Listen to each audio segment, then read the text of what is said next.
we're talking with Congressman Manzulo, Don Manzulo of the 16th Illinois Congressional District.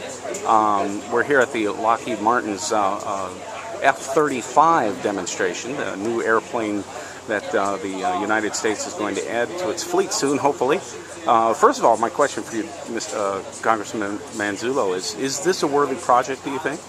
Well, yeah. This is the fifth generation warfighter.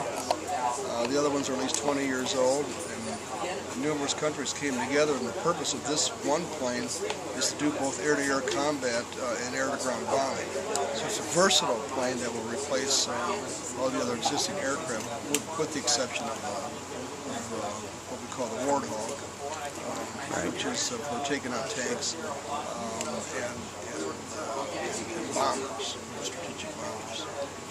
Well, of course, we've seen over these, last 20 years at least, probably throughout our whole history at least, some pernicious, elements in Congress cutting programs that are worthy and disappear.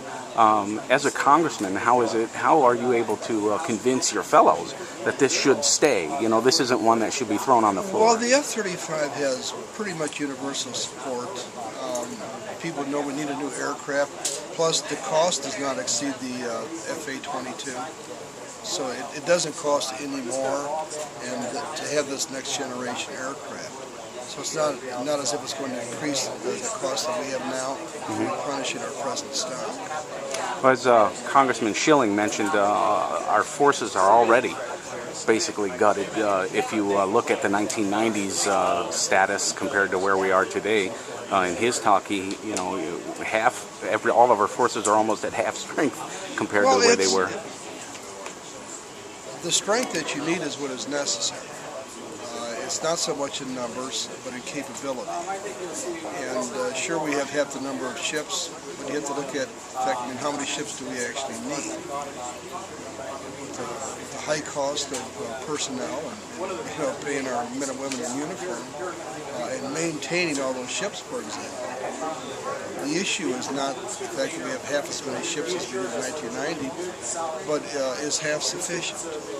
And then with the newer ships going online, will a new ship replace the capability of two old ships?